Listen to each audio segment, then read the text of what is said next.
welcome Santia Deck. Santia, welcome. Thank you. Thank you. Excited to be a part of this. Every story has a journey. Can you tell us where young Santia grew up and what was her upbringing like? Sure.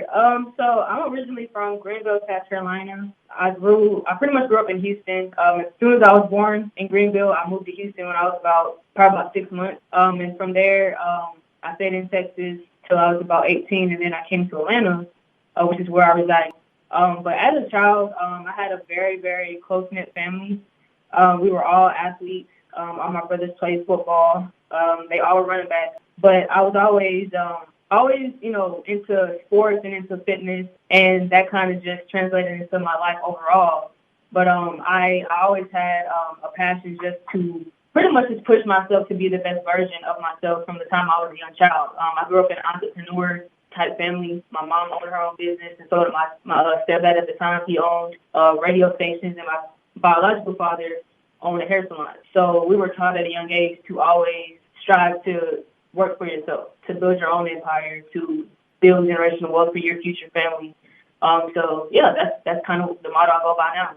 You mentioned that you grew up in Houston, Texas. The state of Texas, as we know, is a very competitive state when it comes to football and sports, but particularly football. For those that have may not competed in an athletic competition in the state of Texas, what is it like? Well, Texas is definitely the mecca for pretty much football and track. So if you're a track athlete or you're a football player, you're going to find the best competition there. And, honestly, when it comes to getting recruited, for colleges and things like that, they always start in Texas. Definitely, like I said, football or track. And honestly, the heat is what makes us so great. I mean, we're out there in 100-plus weather, by the time we're like 5 and 6 years old competing, in track meets and football games or basketball games or whatever.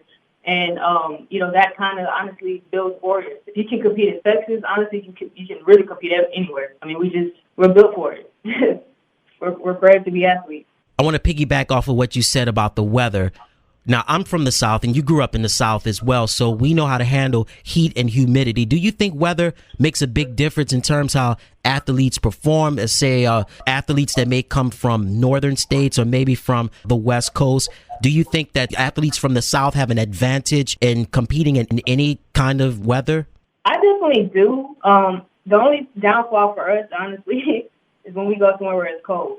Because I know for myself, when the winter hits and, we were traveling for track meets and we had to go into like North Texas and stuff, it was horrible. My body didn't really know how to handle, that cold weather.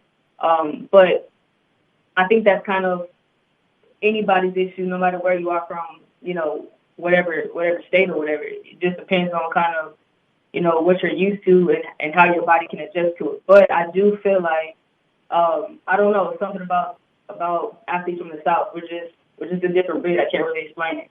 Okay, now let's go into your introduction to sports and health and fitness. You mentioned that you ran track and field, but your introduction to sports, was it through the school system or was it through the parks and recreation departments growing up? My introduction to sports came from really summer track because my first sport, actually, let me take that back. My first sport was actually tennis when I was 4. And that was just like a little tennis league for little kids or whatever. But then when I turned 6, I got introduced to summer track. And then, of course, I started, playing sports in school from there. But it came from kind of like a club, like a sports club that kind of, started teaching me about how to actually interact with other people. But if I'm being completely honest, how it might, me actually becoming competitive where it came from was my brothers. I have a twin brother, so my older brother would always put me, me and him against each other in different competitions, whether it was running, us playing pickup football, or, whatever. We were just always competing. So he kind of prepared me for sports in a way that not even the school system or summer leagues or anything prepared me, for whatever, because he taught me how to actually have grit, and how to persevere. Because, of course, me being a girl, it was tough at times keeping up with my brothers. But he always said, if you're going to come out here and play with us, you're going to play like us.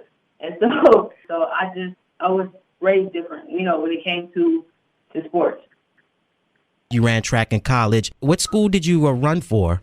I went to Texas A&M Kingsville out in South Texas. I was a 1, 2, and 4x1 runner. Oh, wow. You were very, very busy during your time at Texas A&M Kingsville. I definitely was.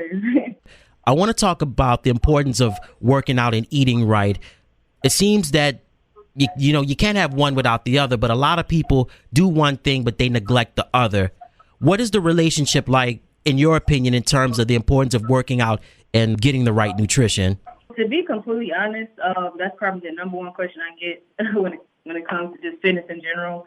But diet is literally 95% of, getting in shape, losing weight, gaining weight, whatever you're trying to do. It all starts with your nutrition, because you can be working out 7 days a week, but you're going home and eating McDonald's or eating pizza and wondering why you're not making any progress.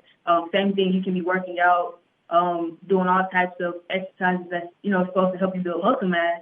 But if you're not eating, first of all, the correct amount of, food that you need to eat per day to actually gain muscle mass, then you're just wasting your time.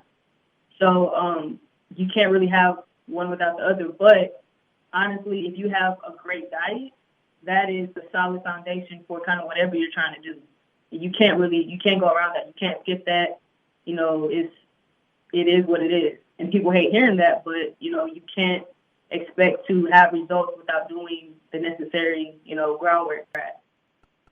All right, while we're staying on the topic of food, food deserts are a big problem in the Black community, in a lot of our inner cities, and even in the rural communities. The lack of access to healthy food is ridiculous. Are you a part of an organization, or are you spreading awareness about eliminating food deserts? You know what? I'm not a part of any organization, but I definitely try to speak to, I speak at schools, and different things, and I try to, raise awareness, because I do know you're right. I mean, honestly, African Americans, we're raised to think that fried chicken and, fried everything that's just what we're supposed to eat, not knowing that that's what's actually killing us and causing us to have all these health issues.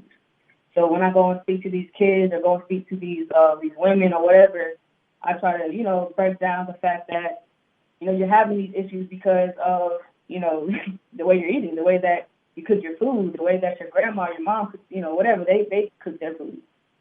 And it's like, you can actually change that by doing this, and I try to make it, as simple as possible. I don't try to say, hey, you need to just throw everything in your kitchen away, throw everything in your refrigerator away, because I know that's not possible.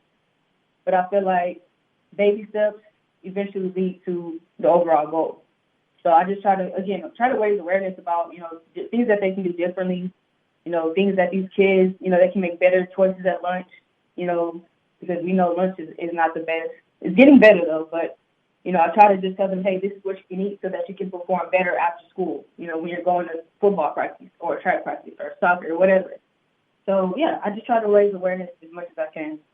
Entrepreneurship is so important, that we have entrepreneurship in our community, not just on the health and fitness side, but on all sides as well. So it's great that you're doing big things and not just waiting for opportunities, but creating opportunities. That's a lot of fun to hear. Yeah, that's definitely something that I try to preach to the youth, is not waiting for things to happen. You have to be, proactive sometimes. And I know that's something that's not really taught nowadays, because if you think about just the system of education, we're just taught to really go to school, get a good job, have a family, and that's it. They don't tell you about, the things that you can do in between that, creating your own jobs, creating generational wealth, being able to travel the world, and, retire kind of whenever you want to. It's all about the work that you put in. Because there's people out here nowadays retiring in it like they're 20. They're good. But it's because they created their own wealth. So that's just something that I try to preach to these children is, you can do what you want to do. You don't have to follow that system of go to school, get a good job, have a family, and die. Oh, and retire when you're like 65, and you have a few years left to live and enjoy that retirement money. So, but I can talk about that stuff all day. But anyways, that's just kind of my opinion about everything, is just, create your own your own type of, world, whatever type of world that you see yourself living in, or, that you want, create it. Go out there and get it. Don't wait for somebody to give you something, because sometimes you might be waiting forever. So, that's my spill on that. All right. Now, for the listening audience out there, can you tell your social media platforms and a website? Yes. You guys can find me on Instagram, Twitter, and Snapchat at TrackBaby001, and that's TrackBaby001. And you can also find me on queenofabs.com. Santia Deck, thank you so much. All right. Thank you for having me. Hey, everybody. Thank you so much for tuning into the channel. Remember to click like, share, and subscribe. And thank you for watching.